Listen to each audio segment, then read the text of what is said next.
The Song Beyond the Page, Chapter 1. Destiny Calls, and I'm Not Answering. It was a dark and stormy night, the kind of night when destiny stirs, unseen yet inevitable, weaving its threads through the lives of those chosen to bear its weight. And so, beneath the dripping eaves of a nameless alley, destiny found its way to a young bard whose song would one day change the world. Her name is Willow. Hi, yes, that's me. And before you ask, no, not that Willow. Not the magic midget from the movie. Different Willow. Taller. Way better hair. The drunk man holding a knife to her ribs blinked. What the hell's a movie? Willow sighed. Exactly. And that's why this conversation's already going downhill. The drunk shook his head, trying to banish her strange words. Look, I don't care who you are, he said, waving the knife. Just hand over your gold. I would, Willow said. But you see, Lunk doesn't like parting with our gold. A large shadow loomed over them. The drunk froze as a hand the size of a dinner plate settled on his shoulder. Firm, heavy, and very much unwelcome. He turned, and his breath hitched when he met the chest-high wall of muscle that was Lunk. Before he could scream, Lunk's other fist did the talking. The sound it made was somewhere between a thunderclap and a wet sack of potatoes meeting a brick wall.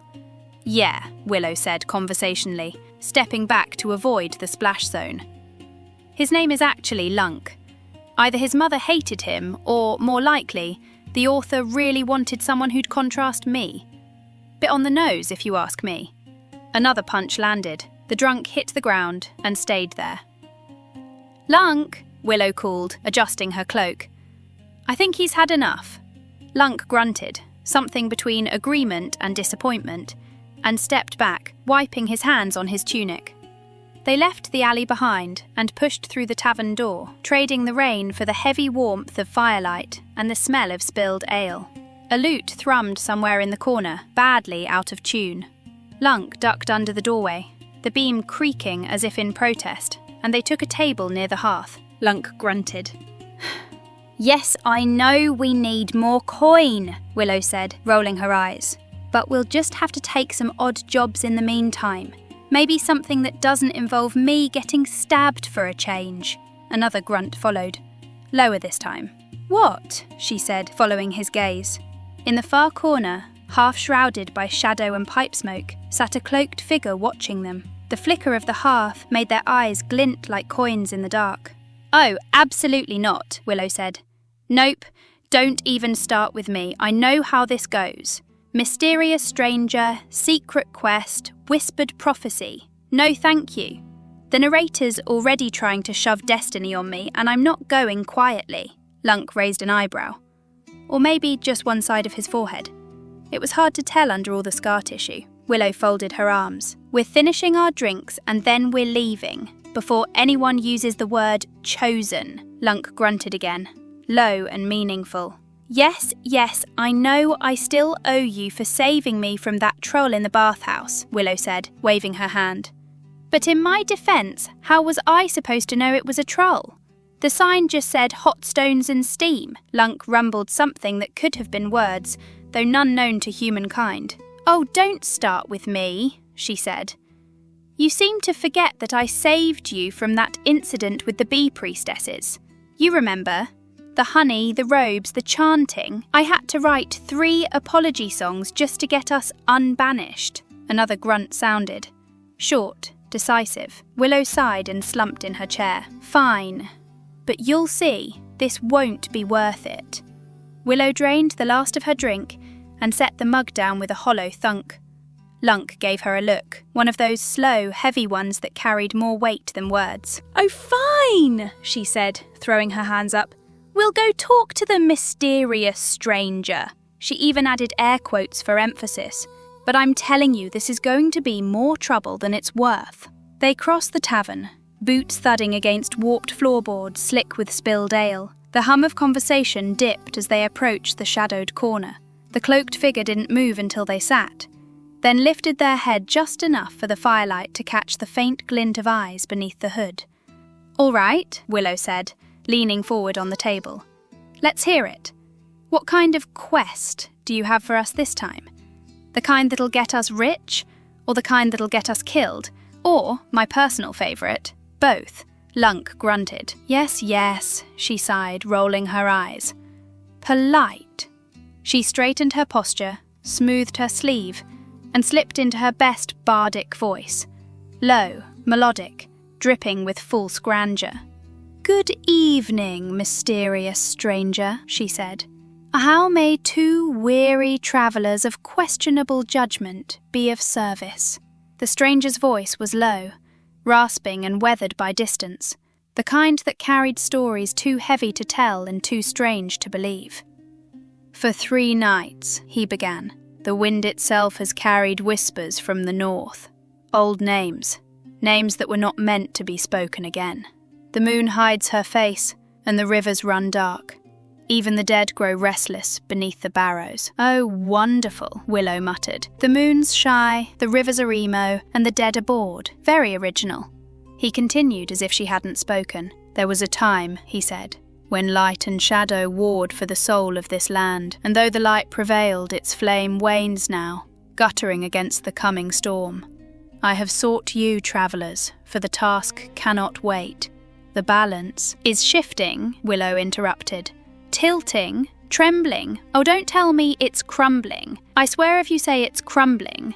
Lunk's elbow nudged her ribs. Fine, she said quietly. Crumbling. Probably crumbling. The stranger finally fell silent, his gloved hand slipping into his cloak. He produced a sealed envelope and set it gently on the table. I need this delivered, he said. Willow blinked. That's it? A letter? The stranger nodded once. Oh, no, sorry, she gestured vaguely. After all the moon nonsense and undead melodrama, I was expecting a cursed amulet, or at least a prophecy that rhymes. Her eyes narrowed. All right, what's the catch? Who's it to, where's it going, and how likely is it to explode in my bag? The stranger's expression didn't change. Fine. How much does it pay? The pay, the stranger said, sliding the letter closer across the table, is 10 gold pieces. Willow stared at him. 10. He nodded. 10 gold pieces. Another nod. Wow, big spender. She pushed her chair back and stood. Well, this has been fun. Love the cryptic monologue, very spooky. But we'll just... Lunk grunted. Oh, don't you start, she said, turning on him. Yes, I know we really need the money, but come on. 10 gold. That barely covers 1 night at a half-decent inn. And not the kind where something crawls out of your stew and asks for rent. Lunk grunted again. Lower, more insistent. Willow sighed. Fine, I'll ask. She turned back to the stranger. And where might this mysterious, definitely not evil letter be going? To the city of Varro, he said. To a man named Kale. Lunk grunted once more. Yes, I know we're heading that way anyway, she said, glaring up at him. And yes, it's easy money, but can't you see this is obviously a setup? This is how it starts. First it's a letter, then it's an artifact, then a prophecy, and before you know it, we're saving the world with 3 half-dead companions and a talking sword. Lunk grunted again. Willow groaned and pinched the bridge of her nose. Fine, she said, slumping back into her chair. We'll take your generous offer, nice mysterious stranger. 10 gold pieces and a lifetime of regret. What a bargain. The stranger inclined his head slightly, as though he'd just sealed a pact far weightier than coin could buy. Willow sighed and pushed her chair back. Come on, Lunk, she said. Let's go rest up before we start this grand adventure to Varro and meet this Kale fellow. Maybe he'll pay better. Lunk just nodded, the faint creak of his armour underscoring the gesture. They climbed the narrow stairs to their rented room, the floorboards moaning beneath Lunk's heavy boots. Inside, the air smelled of damp wood and smoke. One window leaked a thin line of moonlight that pooled across the 2 narrow beds. Lunk didn't bother with ceremony. He dropped onto his mattress, armour and all, and within moments the room filled with a deep, rattling snore. Willow sat on the edge of her bed, staring at the ceiling. Of course, she murmured. Fast asleep. Must be nice. For a long moment, she said nothing, listening to the rain patter against the window. So, introductions, she said softly. I'm Willow, 16, bard, professional mistake maker, and apparently part-time errand girl for shady cloak people. Her fingers traced idle circles on the coverlet. I was born with what I call bardic meta-knowledge. Sounds impressive, right? It's not. It means I know things. Not everything, just enough to be miserable about it. I can tell when a story's about to begin, when a twist's coming, when someone's about to make a very important speech. It's like living with spoilers burned into your brain. Her gaze flicked toward Lunk, snoring softly across the room. I met him a few months back. He saved my life more times than I can count, though I'm still not sure if it's out of friendship or sheer pity. He doesn't talk much, mostly grunts, punches, and occasionally nods. But he's safe. And safe is rare. She leaned back against the wall, pulling her knees to her chest. The narrator, though, he's the real problem. Always pushing me toward something. Always whispering about destiny, about purpose, about meaning. Sometimes I can fight it. Go left when he wants right. Keep my mouth shut when he wants a song. She frowned. But most of the time, I end up doing exactly what he wants anyway. Dragged into another asinine adventure I never asked for. Her voice dropped to a whisper. I hate it. I just wish I could be normal. To not hear the voices. To not feel the eyes on me, watching every move, every thought. Her hand tightened on the blanket, reading me like a book. The candle guttered low, throwing long shadows on the wall. Outside, the storm eased, leaving only the soft rhythm of rain. Willow ran her thumb along the grain of the bedpost, tracing little spirals in the wood. I've tried telling people, you know, she murmured, about this. About how I know it's all a story. Most don't believe me. Call me crazy. A faint smile tugged at her lips. And maybe I am. Just a bit. Her gaze drifted to the candle's flame. But a few have believed me. That's when things go wrong. She swallowed, her voice thinning. First was a boy from my village. My neighbour, actually. I was 9.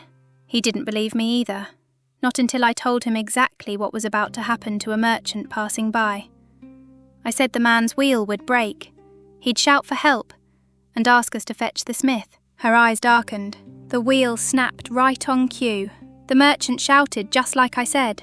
The boy turned to me, eyes wide, and said, "Wow, I believe..." Her hand flicked upward, mimicking an explosion. Meteor. Out of nowhere. Poof. Gone. Didn't even leave a shoe. She leaned back against the headboard, staring at the ceiling. That's how it always goes. Every time someone believes me, not just humours me, but really believes, the story gets rid of them, like it can't stand being seen. I convinced a guard captain once, told him exactly when and how the next tavern brawl would start. He laughed when it happened, said, "You really do know..." Then the chandelier fell on him. Full thing, crushed flat. He licked like an accordion, her mouth twisted into something halfway between a grimace and a smirk. That's why I stick with Lunk. Nothing gets through that armour. Or his skull. He's safe. Probably too stubborn for the story to bother with. For a moment, the humour drained from her eyes. Still, it's not all bad. My little curse has saved me more than once. Knowing when the story's about to twist lets me step out of the way before it snaps shut. She hesitated, looking somewhere past the wall, past the world, but what I wouldn't give to be rid of it. Just you watch, read. Next chapter'll be the classic, reluctant heroes depart on their perilous journey bit. You'll see. A tired laugh escaped her as she slid under the blanket. Anyway, it's a 3-day walk to Varro. I'm getting some sleep before destiny decides to throw another meteor at me. The candle sputtered out, leaving only the rain and the slow, rattling snore of Lunk.